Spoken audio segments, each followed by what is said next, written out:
The restaurant was loud until it was. Forks clinked, plates clattered, people laughed, and then silence. It fell like a curtain, sharp and sudden, swallowing every sound except the soft flutter of paper hitting the floor. A single sketchbook, worn and smudged with the fingerprints of someone who worked too hard and dreamed even harder, slid off a tray and landed at the polished shoes of billionaire CEO Mark Ellison. He didn't bend down like a humble man would. No. He lowered himself with the lazy arrogance of someone who believed gravity itself waited for his permission. He picked it up, brushed off imaginary dust, and flipped the cover open with a smirk stretching across his face. Across the room, heads began turning, conversations slowed. Aaliyah froze mid-step, her tray balanced on one hand, her eyes wide and terrified. She recognized that book instantly, the spine held together with tape, the corners frayed, every page a small piece of her soul. It wasn't supposed to be seen, not by customers, and definitely not by him. Mark chuckled, then he laughed, loud, careless, mocking, the kind of laugh that cuts deeper than any insult could. He held up one of the sketches, a bold, abstract emblem stroked with sharp lines, a design that looked like it was crafted for something grand, something official, something that carried weight. "You draw this childish thing," he announced, making sure every ear in the room caught it. Aaliyah felt her heart collapse. Heat rushed to her cheeks. Her hands trembled so hard she almost dropped the tray. She stared at him, then at the sketchbook perched between his fingers like a toy he was about to break. The room didn't look away. No one blinked, no one helped. They watched her humiliation like it was entertainment, like she was part of the evening's specials. She stepped forward quietly, no anger, no defense, just the quiet plea of someone who didn't want her dreams stepped on in public. She reached for the book, but Mark pulled it back a little, prolonging the moment. She stood still, swallowing the burn in her throat. "Seriously," he said, flipping another page, "you think this is good?" She didn't answer. Everyone knew the truth. She wasn't allowed to answer. Not to someone like him, not in a room that had already chosen sides. Finally, he pushed the sketchbook toward her, almost like he was returning a crumpled napkin. She took it gently, clutching it against her chest. But the shame had already spilled out. It dripped down her neck, ran across her hands, soaked into the room. She tried to hide her face, tried to keep her breath steady, but the crowd had already seen enough. They had seen the moment her spirit cracked. Mark walked away with the swagger of a man who believed he had done nothing wrong. He brushed a hand through his sleek hair, adjusted his cuffs, and returned to his private table as if humiliating a waitress was just another part of his business routine. But something happened as he sat down. Not outside, inside, a flicker, a hesitation, a thought he didn't want to think. That emblem, he had seen it before. He didn't know where, a magazine, a proposal, a folder his assistant once showed him. He couldn't place it, but the familiarity clung to him like smoke. He frowned at his plate, poked at the food, but the thought kept circling like a fly he couldn't swat away. He pushed it aside. There was no way, no universe where a waitress, some girl balancing trays and smiling for tips, created a symbol worth remembering. He lived in a world of designers with degrees, firms with glass offices, brands worth millions. Her world was small, unimportant. It had to be. But sometimes fate moves in quiet ways. It doesn't shout, it whispers. It takes shape in coincidences and glances and forgotten memories. And right then, fate tugged at the first thread. Because that symbol in her sketchbook, the one he laughed at, was nearly identical to the logo his board had been chasing for 2 months. The one they wanted for the biggest product launch his company had attempted in years. The one top designers failed to capture. The one missing piece that had kept him awake at night. And now, unknowingly, he had mocked it. Across the room, Aaliyah stood against the counter, sketchbook pressed to her stomach, breaths coming slow and shaky. She told herself it didn't matter. She told herself she didn't care what a wealthy stranger thought. But deep down, where her real dreams hid, it hurt in a way she couldn't shake off. Not because he insulted her drawings, but because she believed, just for a moment, that maybe he was right. Maybe her art really was childish. Maybe it really didn't belong anywhere except the pages of that sketchbook. She lifted her head slightly and watched him from a distance. Mark Ellison, the man whose name appeared on billboards, interviews, business magazines, a man who owned everything she could barely imagine. And yet, for reasons she didn't understand, she felt no envy, only confusion. Why did someone so rich, so powerful, feel the need to crush someone so small? She didn't know that she wasn't small, not in the way that mattered. She didn't know she had created something far bigger than a drawing, something he needed, something that would turn both their worlds upside down. As the evening went on, the restaurant noise slowly returned.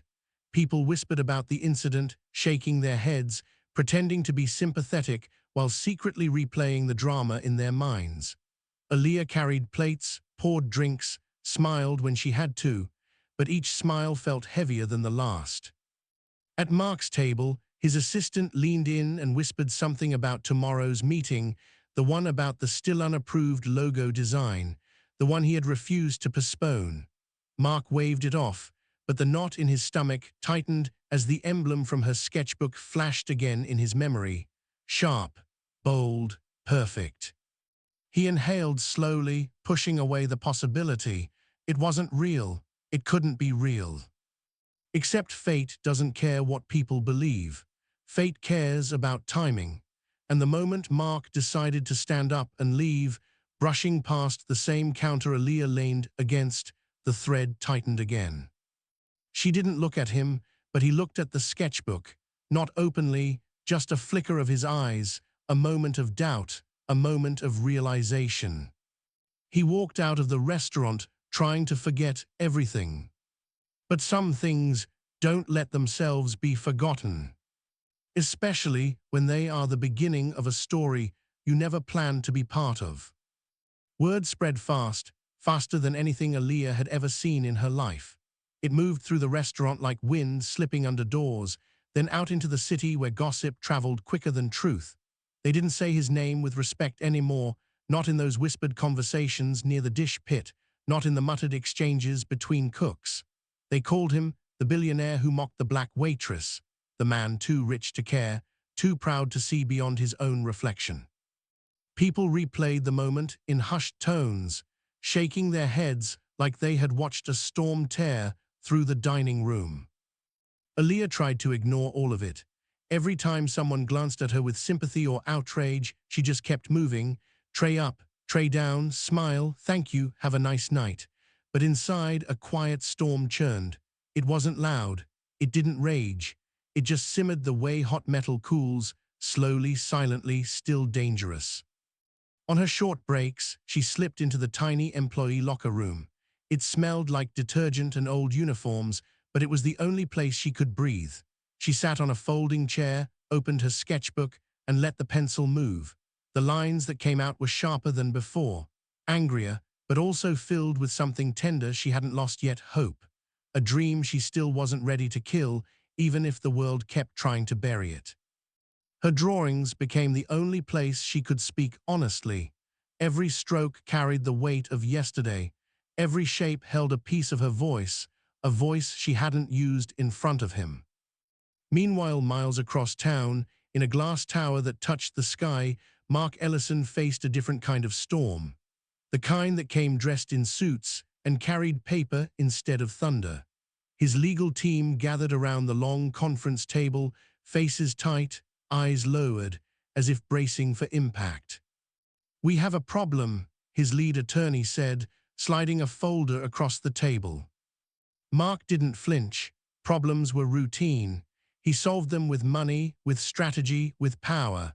But as he opened the folder, the room's heavy silence scraped against his confidence. A lawsuit from a rival corporation, claiming his company's iconic logo, the emblem plastered on billboards, packaging, and screens around the world, had been stolen, not copied, stolen, and worse, stolen from an unknown artist years ago. Mark scoffed loud and sharp. "Impossible, we designed it in-house.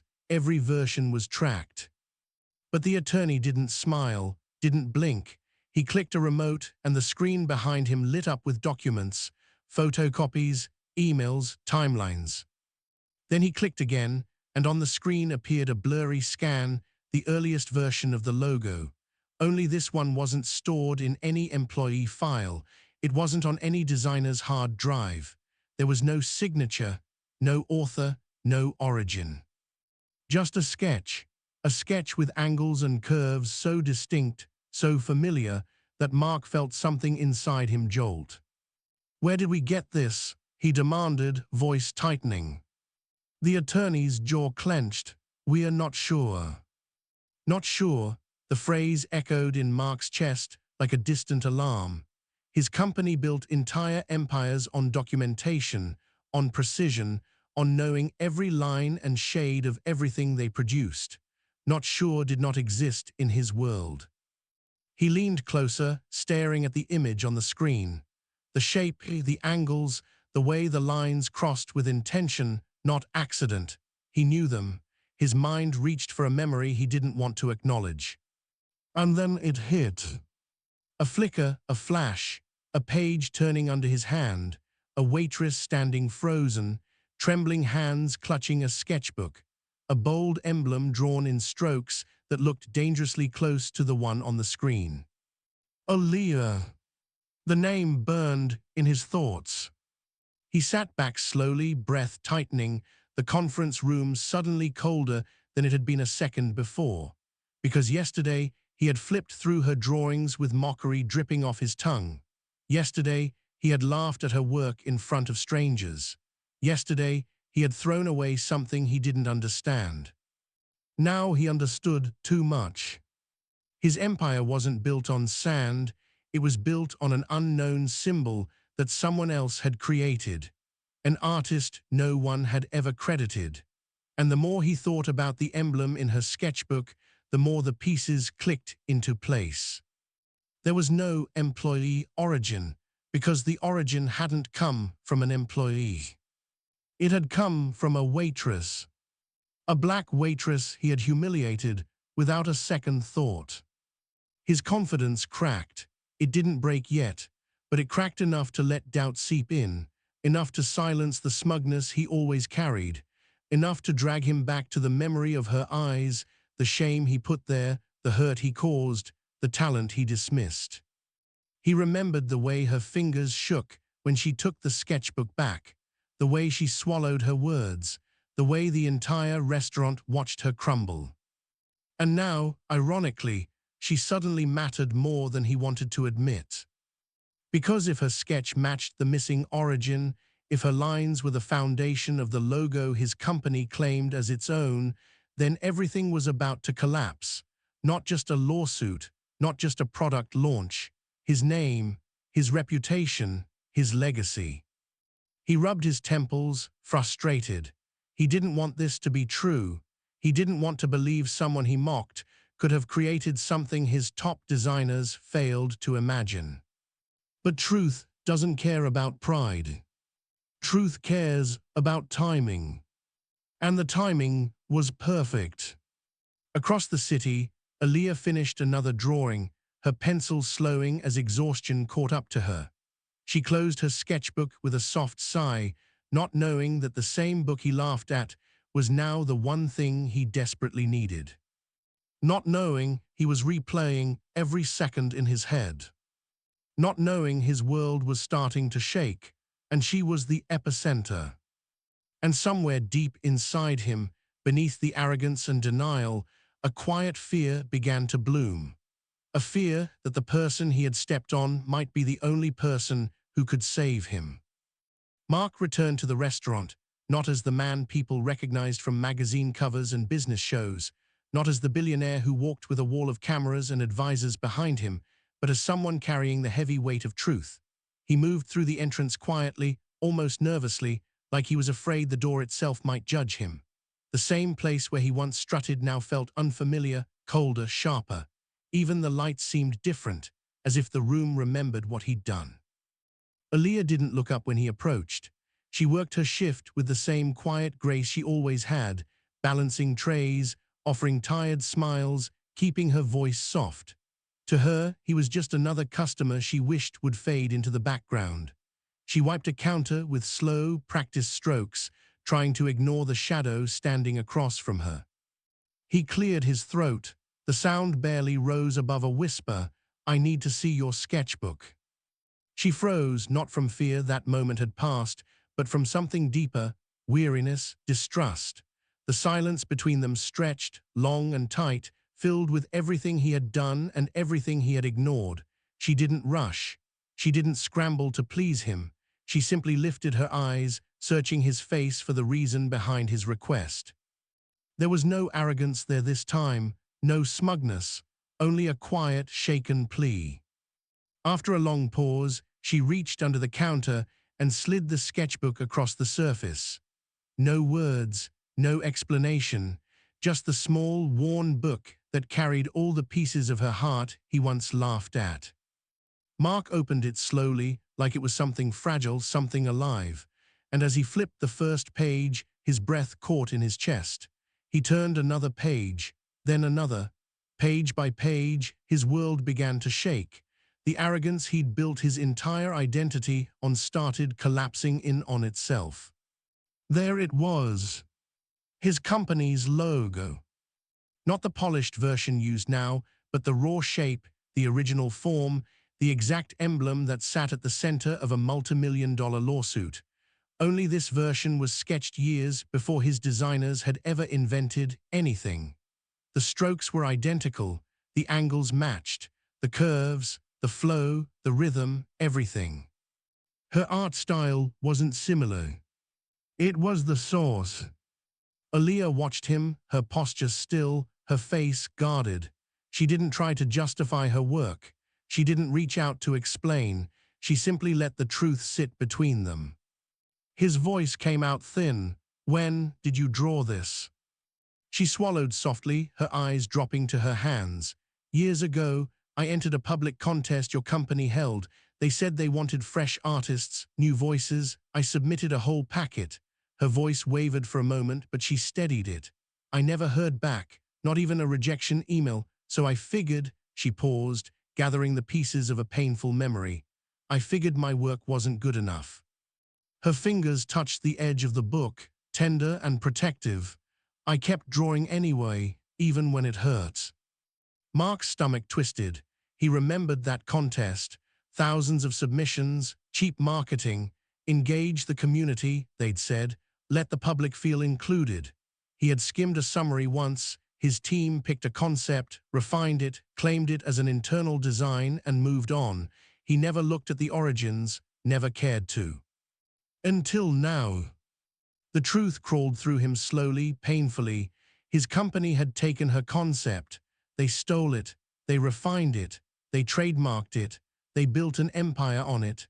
They plastered it across cities, commercials, and products while she served plates for minimum wage. She had been pouring refills while he profited from her imagination. Her dream became his wealth. Her hands, her talent, her voice erased. And he had mocked her, in public, loudly, cruelly. Mark felt his throat tighten, his breath turning unsteady. The weight of it all pressed down hard, heavier than any lawsuit, heavier than any corporate risk he had ever faced. Because this wasn't business. This was something moral, something human, something he had failed at completely. He wasn't looking at a waitress. He was looking at the artist whose work built his brand. The person his company owed everything to. The person he owed everything to. He closed the sketchbook carefully, almost reverently, as though it was something sacred. Aaliyah didn't move. Her eyes stayed on him, searching for the truth he would either face or run from. "I didn't know," he whispered, though even he could hear the hollowness in the excuse. "I should have." She cut him off gently, not with anger, but with quiet honesty. "You didn't care to know." The words weren't loud, but they hit him harder than any accusation ever had, because they were true. He lived in a world where people like her blended into the background, where their talent was invisible until someone powerful decided it mattered. And by then, it was already too late. The power in the room shifted, not with drama, not with noise, but with the kind of stillness that changes everything. A quiet, absolute shift, one that turned him small and made her something he finally saw clearly. He wasn't the one in control anymore. She was, not because she demanded it, but because the truth demanded it for her. Mark stood there, humbled in a way he had never been before. His empire rested on work that wasn't his reputation balanced on a lie he never questioned. His future depended on a woman he had humiliated without a second thought. Aaliyah reached for her sketchbook and held it close, not protectively, proudly. For the first time, Mark realized he wasn't standing in front of someone beneath him. He was standing in front of someone he had wronged, and someone who had the power to rewrite everything. The next morning, the world woke up to a headline no one saw coming.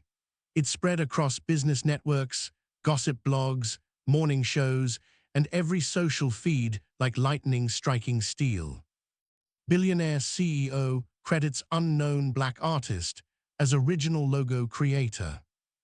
People blinked at their screens, some laughed in disbelief, others argued in comment sections, investors panicked, designers gasped, employees whispered in hallways, but the truth was no longer contained in a conference room or hidden inside a forgotten sketchbook. It had stepped into the light, and it had Aaliyah's name on it. The press conference was held in the tallest building downtown, but it felt like the center of the world that morning. Reporters packed the room shoulder to shoulder, cameras stacked on tripods like a forest of metallic eyes. The air buzzed with tension, curiosity, and something else, justice, finally stretching its wings. Mark Ellison stood at the podium, but he was the man people were used to seeing. He looked smaller, quieter, as if he had finally realized how fragile pride could be when it stood next to truth. And beside him stood Aaliyah, dressed in a simple blouse and slacks, nothing expensive, nothing flashy, just herself. But even so, she radiated a strength that no designer label could match. The kind of strength born from surviving humiliation and still standing tall. Cameras flashed at her face again and again, but she didn't flinch this time. Her hands rested calmly at her sides, even though her heart was pounding so fast she could feel it in her throat. Yet she stood there steady, not because she was used to attention, but because she had earned it. When the room finally quieted, Mark cleared his throat and leaned into the microphone. "I stand here today," he said slowly, "not as a CEO defending a brand, but as a man correcting a wrong." The crowd murmured, pens clicked, keyboards clattered. "Aaliyah Brooks," he continued, turning toward her with a sincerity that softened his voice, "is the original creator of our company's logo. The foundation of our brand was built on her artistry, not ours, and we failed to acknowledge that." The words hung in the air, heavy and electrifying. He went on, "Effective immediately, she will receive full credit for her design, full back pay for the years it was used without recognition, complete royalties moving forward, and a permanent contract as our lead creative designer." The room erupted. Reporters shouted questions. Cameras clicked like rain hitting pavement. Executives watching from upper floors swallowed their shock. Employees watching on live streams broke into applause. Social media lit up like fireworks. But the moment that mattered most wasn't recorded on any camera.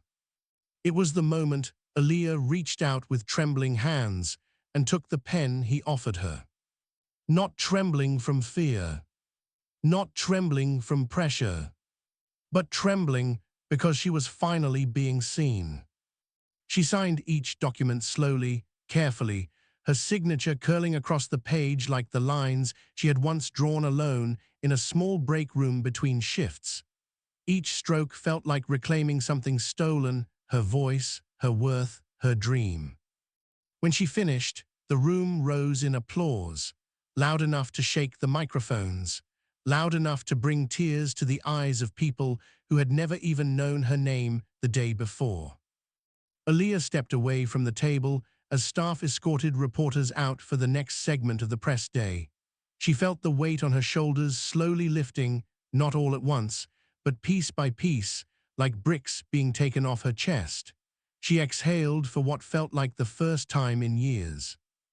Later, when the room emptied and the noise faded into a distant hum, Mark approached her in a quiet corner near the windows overlooking the city. He didn't stand tall, he didn't puff his chest, he didn't hide behind corporate language or polished gestures. He stood like a man learning humility, maybe for the first time. "I judged you by where you stood," he said gently, voice heavy with regret. "Not by who you were. I was wrong." Aaliyah looked at him for a long moment, not with anger, not with pride, but with a calm understanding that came from surviving something deep, something personal. She could have thrown his words back at him. She could have reminded him of what he had done in front of strangers. She could have walked away. But she didn't. Instead, she offered him a small, gentle smile, the kind that told him she had already healed more than he expected. "Most people are," she said softly, "until the truth finds them." Her words carried no bitterness. They carried something stronger, wisdom, the kind of wisdom that comes from being overlooked, dismissed, underestimated, the kind that settles deep in your bones after years of fighting to be seen. Mark lowered his eyes, nodding slowly, because the truth hadn't just found him, it had unmade him, reshaped him, forced him to stand in front of a mirror he had avoided for years. He took a step back, giving her space, recognizing the distance she had earned. Aaliyah walked toward the exit, her steps steady, her shoulders higher than they had ever been. Every hallway she passed through felt different now. Employees who once saw her as a waitress now looked at her with awe, respect, even gratitude. Because she wasn't just the girl who carried trays anymore. She was the artist who carried a story powerful enough to shake an empire. And as she stepped into her new life, the truth followed, not as a shadow, but as a light finally shining where it should have all along.